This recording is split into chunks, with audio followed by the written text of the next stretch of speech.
निर्वाचन मैदान रे आरजीकर पीड़ितांक मां बहु चर्चित आरजीकर मेडिकल कॉलेज रो महिला डाक्तर को दुष्कर्म और हत्या घटना को पूरीब 2 वर्ष हेले ए पर्यंत यथायथ न्याय मिल पारि नाही। एभली अभियोग आनिछंती मृतकंक बापा मां। सेपटे मृत डाक्तर मां रत्ना देवनाथ संप्रति निर्वाचन मैदान रे अवतीर्ण होइछंती। कोलकातार पाणीहाटी विधानसभा क्षेत्रु बीजेपी प्रार्थी होइछंती, जहाकु नेई चर्चा तुंगरे। एने रत्ना देवनाथ सह अधिक आलोचना करिछंती Kalinga TV bureau head Pramod Mahanti.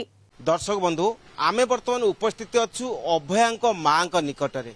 आमे जानती सेही अभया जे कि 2024 मसीहा अगस्ट 9 तारिख रात्रि रे तांको दुष्कर्म करा जाइतिला, हत्या करा जाइतिला एवं सेथिरे आरजीकर मेडिकल कॉलेज रो जने मेधावी छात्री एवं चिकित्सा जगत रे तांकर कार्य तो बहुत सुनाम थिला। यह मध्यरे 2 वर्ष अतिक्रम करिछि। न्यायालय यथायथ पदक्षेप ग्रहण करछंती, किंतु जो समुचित पदक्षेप नेबा कथा, राय मिलवा कथा, सेतिरे कार्य तो अभाव देखा देछि।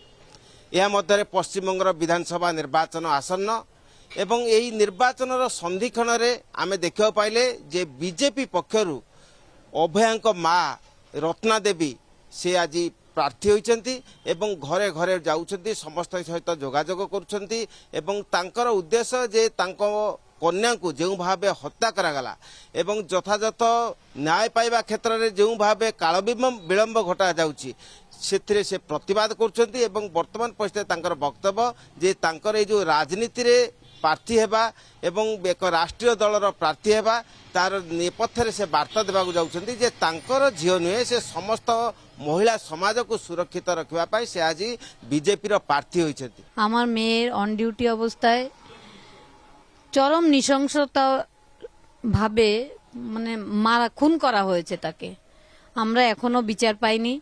विचार पाওয়ার জন্য আমরা সমস্ত court, supreme court, high court, lower court সব জায়গায় ঘুরছি, কিন্তু ন্যায় বিচার আমরা পাচ্ছি না। আমি তাই বিজেপির হয়ে ইলেকশন লড়ার জন্য তৈরি হয়েছি, কেননা আমার মেয়ে চলে গেছে, সে আর ফিরে আসবে না, আমারকে আর মা বলে ডাকবে না বা एक की रान्ना करो कोनो आबदार किच्छु करबे ना। আমি জানি তা আপনি কি বলেন ম্যাডাম যে এই যে প্রার্থী হইছেন আপনি কি এর মধ্যে থেকে ন্যায় পাবেন? ন্যায় অবশ্যই পাবো। সত্যর সঙ্গে মানে যখন অন্যায়ের বিরুদ্ধে লড়তে হয় তখন খুব সাহসী হতে হয়। আমার মেয়েটা যেমন সাহসী হয়েছিল, সে অন্যায়ের বিরুদ্ধে মাথা উঁচু করে লড়েছিল। আর তার লড়াইটা ছিল মাফিয়াদের হয়ে, মাফিয়াদের বিরুদ্ধে সাধারণ জনগণের জন্য সে লড়াই করেছিল। আপনি যে এখন যে নমিনেশন দাখিল করলেন যে শক্তি রূপেণ সংস্থিতা আপনার শাড়িতে লেখা ছিল, এটা কি দর্শাতে চাইছেন? শক্তি রূপেণ সংস্থিতা মানে আমি আরো শক্তির অধিকারী হব এবং সমস্ত নারীদের, মহিলাদের সুরক্ষা আমি দেব।